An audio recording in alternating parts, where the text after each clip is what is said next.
Hi friends, welcome to ക്രിസിൽ. Social media അതിൻ്റെ ഏറ്റവും പീക്കിൽ നിൽക്കുന്ന ഒരു കാലഘട്ടത്തിലൂടെയാണ് നമ്മളിപ്പോൾ കടന്നുപോയിക്കൊണ്ടിരിക്കുന്നത്. നമുക്കറിയാം, ആദ്യ കാലഘട്ടങ്ങളിൽ വാർത്തകൾ അറിയാനുള്ള ഒരു പ്രധാന ഉപാധി എന്ന് പറയുന്നത് ന്യൂസ് പേപ്പറുകളായിരുന്നു. ന്യൂസ് പേപ്പറുകളിലൂടെ ആയിരുന്നു ഇന്ന് നടക്കുന്ന സംഭവങ്ങളെക്കുറിച്ചുള്ള വാർത്തകൾ നാളെ രാവിലെ നമ്മൾ അറിഞ്ഞുകൊണ്ടിരുന്നത്. പിന്നീട് റേഡിയോ വന്നതോടുകൂടി റേഡിയോയിലുള്ള വാർത്തകളിലൂടെ അപ്പോൾ ഉള്ള ന്യൂസുകൾ അറിയാനുള്ള ഒരു ഉപാധി വന്നു. അതിനുശേഷം വന്ന ഒരു സംഭവമാണ് ഈ ദൃശ്യമാധ്യമങ്ങൾ, അതായത് ന്യൂസ് ചാനലുകൾ. ടി വിയിലൂടെ നമ്മൾ വാർത്തകൾ കാണുന്ന ഒരു കാലഘട്ടം ഉണ്ടായി. ഇപ്പം നമ്മൾ നോക്കിക്കഴിഞ്ഞാൽ ഇപ്പോൾ നടക്കുന്ന പ്രധാനപ്പെട്ട വാർത്തകളെല്ലാം നമ്മൾ കൂടുതലും അറിയുന്നത് സോഷ്യൽ മീഡിയ വഴിയാണ്. സോഷ്യൽ മീഡിയ പ്ലാറ്റ്ഫോം എന്ന് പറഞ്ഞു കഴിഞ്ഞാൽ നിരവധി സോഷ്യൽ മീഡിയ നവമാധ്യമങ്ങൾ എന്ന് പറയും. ഒരുപാട് നവമാധ്യമങ്ങൾ സോഷ്യൽ മീഡിയ പ്ലാറ്റ്ഫോമുകളുണ്ട്. അതിൽ ഏറ്റവും പ്രധാനപ്പെട്ടത് ഫേസ്ബുക്കും യൂട്യൂബും ഇൻസ്റ്റാഗ്രാമും പോലെയുള്ള സോഷ്യൽ മീഡിയ പ്ലാറ്റ്ഫോമുകളിലൂടെ. ഈ സോഷ്യൽ മീഡിയ പ്ലാറ്റ്ഫോമുകളിലൂടെയാണ് ഇന്ന് ലോകത്ത് നടക്കുന്ന പല വാർത്തകളും നമ്മൾ അറിയുന്നത്. ഈ സോഷ്യൽ മീഡിയയുടെ പവർ എന്ന് പറയുന്നത് ഇന്ന് ഒരു രാജ്യത്തിൻ്റെ ഗതി തന്നെ നിർണ്ണയിക്കാൻ, അല്ലെങ്കിൽ ഇപ്പോൾ ഇന്ത്യയിൽ നമുക്കറിയാം ലോക്സഭാ ഇലക്ഷൻ നടന്നുകൊണ്ടിരിക്കുന്ന ഒരു സമയമാണ്. ഈ ഇലക്ഷനിലെല്ലാം സോഷ്യൽ മീഡിയ പ്ലാറ്റ്ഫോമുകൾ അല്ലെങ്കിൽ സോഷ്യൽ മീഡിയ ഹാൻഡിലുകൾ വഹിക്കുന്ന പങ്ക് എന്ന് പറയുന്നത് വളരെ വലുതാണ്. ഒരു രാഷ്ട്രീയ പാർട്ടിയുടെ ജയത്തിനും തോൽവിക്കും ഒക്കെ ഈ സോഷ്യൽ മീഡിയ പ്ലാറ്റ്ഫോമുകൾ കാരണമാകുന്ന കാഴ്ച നമ്മൾ കാണാറുണ്ട്. അതുകൊണ്ട് തന്നെ സോഷ്യൽ മീഡിയയുടെ ഇമ്പോർട്ടൻസ് എന്ന് പറയുന്നത് ഈ കാലഘട്ടത്തിൽ ഒഴിച്ചുകൂടാനാവാത്ത ഒരു കാര്യം തന്നെയാണ്. അതുകൊണ്ട് തന്നെ പല ആളുകളുടെ ജീവിതത്തിനും വലിയ ഇമ്പാക്റ്റ് ഉണ്ടാക്കാനായിട്ട് സോഷ്യൽ മീഡിയയ്ക്ക് സാധിക്കുന്നുമുണ്ട്. ചില ആളുകളുടെ ജീവിതത്തിൽ നല്ല രീതിയിൽ ഇമ്പാക്റ്റ് ഉണ്ടാക്കാനായിട്ട് സാധിക്കുമ്പോൾ പല ആളുകളുടെയും ജീവിതത്തിൽ വലിയ മോശം രീതിയിലുള്ള ഇമ്പാക്റ്റ് ഉണ്ടാക്കാനായിട്ടും സോഷ്യൽ മീഡിയയ്ക്ക് സാധിക്കുന്നുണ്ട് എന്നുള്ളതാണ് യാഥാർത്ഥ്യം. ഏതായാലും ഇതൊക്കെ ഇപ്പോൾ പറയാനുള്ള ഒരു പ്രധാനപ്പെട്ട കാരണം എന്താണെന്ന് വെച്ച് കഴിഞ്ഞാൽ ഈ ഇപ്പോൾ നടന്നുകൊണ്ടിരിക്കുന്ന ഈ IPL സോഷ്യൽ മീഡിയ അറ്റാക്കിലൂടെ അല്ലെങ്കിൽ സോഷ്യൽ മീഡിയ ആക്രമണത്തിലൂടെ തകർന്നു പോയ ഒരു ടീമിനെ കുറ്റി പറയാൻ വേണ്ടിയിട്ടാണ്. ആ തകർന്നു പോയ ടീം ഏതാണെന്ന് നമുക്ക് എല്ലാവർക്കും അറിയാം. IPL ചരിത്രത്തിൽ 5 വർഷം ചാമ്പ്യൻഷിപ്പ് നേടിയ മുംബൈ ഇന്ത്യൻസിനെ കുറിച്ചാണ് ഞാൻ പറഞ്ഞു വരുന്നത്. സോഷ്യൽ മീഡിയയിൽ വലിയ വിവാദങ്ങളാണ് മുംബൈ ഇന്ത്യൻസിനെ കുറിച്ച് കഴിഞ്ഞ കുറച്ച് നാളുകളായിട്ട് നടന്നുകൊണ്ടിരിക്കുന്നത്. അത് എന്തുകൊണ്ടാണെന്നും നമുക്ക് എല്ലാവർക്കും അറിയാം. സോഷ്യൽ മീഡിയയിൽ മാത്രമല്ല, ആരാധകരുടെ ഇടയിൽ പോലും, അതായത് സ്റ്റേഡിയത്തിൽ പോലും വലിയ ഇമ്പാക്റ്റ് ഉണ്ടാക്കാനായിട്ട് ഈ ഒരു വിവാദത്തിന് സാധിക്കുകയും ചെയ്തു. ആ വിവാദം എന്ന് പറയുന്നത് മറ്റൊന്നുമല്ല, അവരുടെ തന്നെ താരമായിരുന്ന ഹാർദിക് പാണ്ഡ്യയെ ഗുജറാത്ത് ടൈറ്റൻസിൽ നിന്ന് മുംബൈ ഇന്ത്യൻസ് ഒരു ട്രേഡിലൂടെ ഈ വർഷം മുംബൈ ഇന്ത്യൻസിലേക്ക് എത്തിക്കുകയുണ്ടായി. വെറുതെ എത്തിക്കുകയല്ല ചെയ്തത്, ഇന്ത്യൻ ക്യാപ്റ്റനായിരുന്ന രോഹിത് ശർമ്മയാണ് കഴിഞ്ഞ കുറേ വർഷങ്ങളായിട്ട്, ഏകദേശം 10 വർഷമായിട്ട് മുംബൈ ഇന്ത്യൻസിനെ ലീഡ് ചെയ്തുകൊണ്ടിരിക്കുന്നത്, അല്ലെങ്കിൽ അവരുടെ ക്യാപ്റ്റൻ സ്ഥാനത്തുള്ളതെന്ന് എല്ലാവർക്കും അറിയാവുന്ന കാര്യമാണ്. 5 കിരീടങ്ങൾ മുംബൈ ഇന്ത്യൻസിന് നേടിക്കൊടുത്തതും രോഹിത് ശർമ്മ തന്നെയാണ്. അദ്ദേഹത്തിനെ മാറ്റിക്കൊണ്ട് ഹാർദിക് പാണ്ഡ്യ ആ ക്യാപ്റ്റൻ സ്ഥാനത്തേക്ക് തിരിച്ചു കൊണ്ടുവന്നു എന്നുള്ളതാണ് ആരാധകരുടെ ഇടയിൽ വലിയ ചർച്ചയായ അല്ലെങ്കിൽ വലിയ വിവാദമായ ഒരു വിഷയം എന്ന് പറയുന്നത്. അതായത് രോഹിത് ശർമ്മ ഇന്ത്യൻ ക്യാപ്റ്റനാണ്, ഇന്ത്യയെ വളരെ നല്ല രീതിയിൽ മികച്ച രീതിയിൽ മുന്നോട്ട് നയിക്കുന്ന ഒരു ക്യാപ്റ്റനാണ്. 2023 ഏകദിന ലോകകപ്പിൽ ഇന്ത്യ ഫൈനൽ വരെ എത്തുകയും ചെയ്തു. അതിനുശേഷം വളരെ പെട്ടെന്നാണ് ഹാർദിക് പാണ്ഡ്യ മുംബൈ ഇന്ത്യൻസിന്റെ താരമായിരുന്നു. അവിടെ നിന്ന് ഗുജറാത്ത് ടൈറ്റൻസിലേക്ക് പോയി. അവിടെ 2 കൊല്ലം അവരെ ക്യാപ്റ്റൻ ചെയ്തു. 1 കൊല്ലം ജയിക്കുകയും 1 കൊല്ലം റണ്ണേഴ്സ് ആവുകയും ചെയ്തു ഗുജറാത്ത് ടൈറ്റൻസ്. പക്ഷേ ആ ഒരു പൊസിഷനിൽ നിന്ന് തിരിച്ച് മുംബൈ ഇന്ത്യൻസിലേക്ക് കൊണ്ടുവരികയും ഒരു ലോങ് റണ്ണിന്റെ ഭാഗമായിട്ട് അദ്ദേഹത്തിനെ ക്യാപ്റ്റൻസി ഏൽപ്പിക്കുകയും ചെയ്തു. ഇത് ചെറിയ രീതിയിലൊന്നുമല്ല മുംബൈ ആരാധകരെ അല്ലെങ്കിൽ മുംബൈ ഇന്ത്യൻസിന്റെ ലോകത്തെമ്പാടുമുള്ള ആരാധകരെ വിഷമിപ്പിച്ചത് അല്ലെങ്കിൽ വലിയ വിവാദങ്ങൾക്ക് വഴിതെളിച്ചത്.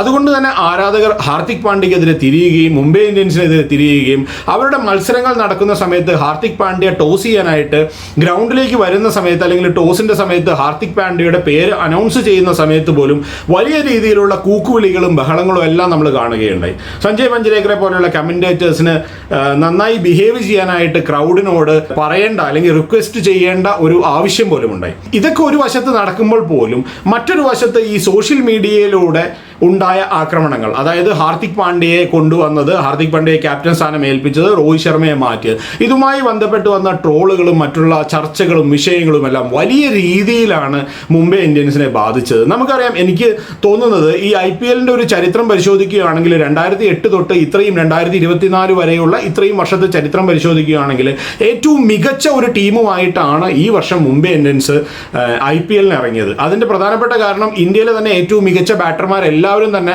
അവരുടെ ടീമിലുണ്ടായിരുന്നു. ഒപ്പം തന്നെ മികച്ച ഫോറിൻ താരങ്ങളെ അണിനിരത്താൻ അവർക്ക് സാധിക്കുകയും ചെയ്തു. നല്ല സ്പിന്നേഴ്സ് ഇല്ല എന്ന ഒരു പ്രശ്നം ഒഴിവാക്കി നിർത്തിക്കഴിഞ്ഞാൽ ഫാസ്റ്റ് ബോളേഴ്സിനെ നമ്മൾ നോക്കിക്കഴിഞ്ഞാൽ ജസ്പ്രീത് ബുംറ ഉണ്ടായിരുന്നു, ജെറാഡ് കോട്സെ ഉണ്ടായിരുന്നു, അതുപോലെ തന്നെ തുഷാര, ആകാശ് മധുവാൾ, ഇങ്ങനെ മികച്ച താരങ്ങൾ ഫാസ്റ്റ് ബോളേഴ്സ് അവരുടെ ടീമിലുണ്ടായിരുന്നു. ബാറ്റ്സ്മാൻമാരെ പറ്റി ഞാൻ പറയുന്നില്ല, കാരണം ബാറ്റർമാർ, ലോകോത്തര ബാറ്റർമാർ എല്ലാവരും തന്നെ അവരുടെ ടീമിലാണെന്ന് വേണമെങ്കിൽ പറയാം.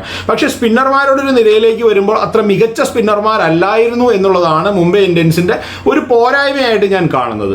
പക്ഷേ അതെല്ലാം കവച്ചു വെക്കാനായിട്ട് അവർക്ക് പലപ്പോഴും സാധിച്ചിട്ടുമുണ്ട്. എപ്പോഴും മുംബൈ ഇന്ത്യൻസ് ഒരു സ്ലോ സ്റ്റാർട്ടേഴ്സുമാണ്. IPL ചരിത്രം പരിശോധിച്ച് നമുക്കറിയാം, ആദ്യം 1-2 മാച്ചുകൾ തോറ്റതിന് ശേഷമാണ്, അല്ലെങ്കിൽ 3-4 മാച്ചുകൾ തോറ്റതിന് ശേഷമാണ് പലപ്പോഴും അവർ ആ ഋതത്തിലേക്ക് വരികയും അവരൊരു നല്ല രീതിയിൽ പെർഫോം ചെയ്യുകയും ചെയ്യാതെ നമ്മൾ കാണാറുള്ളത്. പക്ഷേ ഈ വർഷവും ആദ്യത്തെ 3 മത്സരങ്ങൾ തോറ്റപ്പോൾ എല്ലാവരും കരുതി മുംബൈ ഇന്ത്യൻസിന് ഒരു മടങ്ങി വരവ് ഉണ്ടാവും എന്നുള്ളതാണ് എല്ലാവരും കരുതിയത്. പക്ഷെ അതുണ്ടായില്ല എന്നുള്ളതിൻ്റെ പ്രധാനപ്പെട്ട കാരണം മുംബൈ ഇന്ത്യൻസിൻ്റെ ഉള്ളിൽ, ടീമിൻ്റെ ഉള്ളിൽ തന്നെ ഉണ്ടായ പല പടലപ്പിണക്കങ്ങളും ഉണ്ടായിരുന്നു എന്നുള്ളതാണ് പുറം വാർത്തകൾ. പക്ഷെ അതിനെപ്പറ്റിയുള്ള കൃത്യമായ വാർത്തകളൊന്നും നമുക്കറിയില്ല. ഏതായാലും മുംബൈ ഇന്ത്യൻസിൻ്റെ ക്യാപ്റ്റൻ ടോസ് ചെയ്യാൻ വരുന്ന ഒരു സമയം തൊട്ട്, അത് വാങ്കഡെ സ്റ്റേഡിയത്തിൽ, അവരുടെ സ്വന്തം സ്റ്റേഡിയമായ വാങ്കഡയിൽ കളി നടക്കുമ്പോൾ പോലും ഹാർദിക് പാണ്ഡ്യ ടോസ് ചെയ്യാനായിട്ട് വരുന്ന സമയത്ത് കൂക്കുവിളികളും ബഹളങ്ങളും ഒക്കെ ഉണ്ടായി. ഹാർദിക് പാണ്ഡ്യ ആദ്യ 2-3 മാച്ചുകളിൽ അതെല്ലാം വളരെ കൂളായിട്ട് എടുക്കുകയും അദ്ദേഹം ബാറ്റ് ചെയ്യാൻ വരുന്ന സമയത്ത് വളരെ ഈസി ആയിട്ട് നടന്നു വരുന്ന സമയത്തുള്ള മ്യൂസിക്കിനനുസരിച്ച് ഡാൻസ് ചെയ്തുകൊണ്ടൊക്കെ വരുന്ന ഒരു സിറ്റുവേഷൻ നമ്മൾ കാണുകയുണ്ടായി. പക്ഷേ കുറച്ചങ്ങോട്ട് പോയപ്പോൾ 2-3-4 മാച്ചുകളൊക്കെ കഴിഞ്ഞ് കഴിയുമ്പോൾ ഹാർദിക് പാണ്ഡ്യയുടെ ബോഡി ലാംഗ്വേജിൽ വലിയ വ്യത്യാസം വരാൻ തുടങ്ങി. അദ്ദേഹത്തിന് പെർഫോം ചെയ്യാൻ സാധിക്കുന്നില്ല, ബോൾ ചെയ്യാൻ സാധിക്കുന്നില്ല, ബാറ്റ് ചെയ്ത് റണ്ണടിക്കാൻ സാധിക്കുന്നില്ല. ഇങ്ങനെയുള്ള പല പ്രശ്നങ്ങളും അവരുടെ ആ ഒരു ടീമിന് ബാധിച്ചതിനൊപ്പം തന്നെ ഹാർദിക് പാണ്ഡ്യയും വലിയ രീതിയിലായിട്ട് ബാധിക്കുന്നത് നമ്മൾ കാണാൻ സാധിച്ചു. ടീമിനെ മാത്രമല്ല, ടോട്ടലി ആ ഒരു സിസ്റ്റത്തിനെ തന്നെ ബാധിക്കുന്ന രീതിയിലായിരുന്നു അവരുടെ ഒരു ബോഡി ലാംഗ്വേജ് എന്ന് പറയുന്നത്. അതിൻ്റെ പ്രധാനപ്പെട്ട കാരണം എന്ന് പറയുന്നത്, ഓരോ ദിവസവും വരുന്ന ഈ നവമാധ്യമങ്ങളിൽ, സോഷ്യൽ മീഡിയയിൽ വരുന്ന അവരെക്കുറിച്ചുള്ള വാർത്തകളും അല്ലെങ്കിൽ അവർ തമ്മിലുള്ള പിണക്കങ്ങളും അവരുടെ ബോഡി ലാംഗ്വേജിനെ പറ്റിയുള്ള കാര്യങ്ങളും 2 ഗ്രൂപ്പായിട്ടാണ്, രോഹിത് ശർമ്മയുടെ നേതൃത്വത്തിൽ ഒരു ഗ്രൂപ്പ്, ഹാർദിക് പാണ്ഡ്യയുടെ നേതൃത്വത്തിൽ ഒരു ഗ്രൂപ്പ് എന്നുള്ള രീതിയിലുള്ള ചർച്ചകളും ഇതെല്ലാം വലിയ ഇമ്പാക്റ്റാണ് ഉണ്ടാക്കിയിട്ടുള്ളത്. ഇതെല്ലാം ചെറിയ രീതിയിലൊന്നും അല്ല മുംബൈ ഇന്ത്യൻസ്. ഞാൻ പറഞ്ഞു, കാരണം ആദ്യ കുറേ മാച്ചുകൾ തോറ്റതിന് ശേഷം പലപ്പോഴും വലിയ തിരിച്ചുവരവുകൾ നടത്തിയിട്ടുള്ള ഒരു ടീമാണ് മുംബൈ ഇന്ത്യൻസ്. പക്ഷേ ഈ ഒരു വർഷം 2024 അങ്ങനെ ഒരു തിരിച്ചുവരവ് നടത്താനായിട്ട് മുംബൈക്ക് സാധിക്കാതെ പോയത് അവരുടെ ഉള്ളിൽ ഈ നെഗറ്റിവിറ്റി ഉള്ളത് കൊണ്ട് തന്നെയാണെന്നുള്ളതാണ് എൻ്റെ പക്ഷം. അപ്പോൾ ഇതിൽ ഞാൻ കാണുന്ന ഒരു പ്രധാനപ്പെട്ട കാര്യം എന്ന് പറയുന്നത്, ഞാൻ ആദ്യം പറഞ്ഞതുപോലെ തന്നെ ഒരു സോഷ്യൽ മീഡിയ പ്ലാറ്റ്ഫോമിന് അല്ലെങ്കിൽ സോഷ്യൽ മീഡിയയിൽ ആക്റ്റീവായിട്ടുള്ള ആളുകളെ സംബന്ധിച്ചുള്ള, ആരാധകരെ സംബന്ധിച്ചിടത്തോളം അവർ വിചാരിച്ച രീതിയിലല്ല കാര്യങ്ങൾ മുന്നോട്ട് പോകുന്നത്, അല്ലെങ്കിൽ അവരാഗ്രഹിച്ച ആളല്ല ആ ടീമിൻ്റെ ക്യാപ്റ്റൻ സ്ഥാനത്ത് വരുന്നത് എന്ന് മനസ്സിലായപ്പോൾ അവരുണ്ടാക്കിയ ഒരു കോളിളക്കം അല്ലെങ്കിൽ അവരുണ്ടാക്കിയ ഒരു കോലാഹലം, അതാണ് മുംബൈ ഇന്ത്യൻസിനെ പോലെ ഇത്രയും വലിയ സ്റ്റാർ സ്റ്റഡഡ് ആയിട്ടുള്ള ഒരു ടീമിനെ പോലും പിറകോട്ടടിച്ചതെന്നാണ് എനിക്ക് തോന്നുന്നത്. അതിൽ ഇതുപോലെ വളരെ ടഫായിട്ടുള്ള, വളരെ ശക്തമായ രീതിയിൽ പ്രതികരിക്കുന്ന അല്ലെങ്കിൽ വളരെ ടഫ് സിറ്റുവേഷനെ ഹാൻഡിൽ ചെയ്ത് പരിചയമുള്ള ഹാർദിക് പാണ്ഡ്യയെ പോലെയുള്ള ഒരു താരത്തിന് പോലും അതിൽ നിന്ന് മാറി നിൽക്കാനായിട്ട് സാധിച്ചില്ല. അദ്ദേഹം പോലും ആ പ്രഷറിൽ വീണു പോകുന്ന ഒരു കാഴ്ച നമ്മൾ കാണുകയുണ്ടായി. അതിനുശേഷം ഈ ഒരാഴ്ചയ്ക്ക് മുമ്പ് ഈ വരാൻ പോകുന്ന ലോകകപ്പിനുള്ള T20 ലോകകപ്പിനുള്ള ഇന്ത്യൻ ടീമിനെ പ്രഖ്യാപിച്ചപ്പോൾ അതിൽ പോലും ഹാർദിക് പാണ്ഡ്യയുടെ ഒരു പൊസിഷനെ പറ്റി, ഹാർദിക് പാണ്ഡ്യ ആ ടീമിൽ എന്തിനാണ് എന്നുള്ള രീതിയിലുള്ള ചോദ്യങ്ങൾ വരെ ഉണ്ടായി. അതായത് ഹാർദിക് പാണ്ഡ്യ ഇന്ത്യയുടെ T20 ടീമിൽ ഒഴിച്ചുകൂടാനാവാത്ത ഒരു താരമാണ് എന്നുള്ള ലെവലിൽ നിന്ന് അദ്ദേഹം വളരെ മോശമായ ഒരു കണ്ടീഷനിലേക്ക് പോകുന്ന ഒരു സാഹചര്യം കൂടെ നമ്മൾ പലപ്പോഴും കാണുകയുണ്ടായി. അപ്പോൾ ഇതെല്ലാം കൂട്ടിച്ചേർത്ത് നമ്മൾ വായിക്കുമ്പോൾ നമുക്ക് മനസ്സിലാക്കാൻ സാധിക്കുന്നത്, ഒരാളുടെ ജീവിതത്തിൽ അല്ലെങ്കിൽ ഒരു ടീമിൻ്റെ ഒരു ഘടനയിൽ സോഷ്യൽ മീഡിയയ്ക്ക് ഉണ്ടാക്കാൻ സാധിക്കുന്ന ഇമ്പാക്റ്റ് എത്രത്തോളമാണ് എന്നുള്ളതാണ്.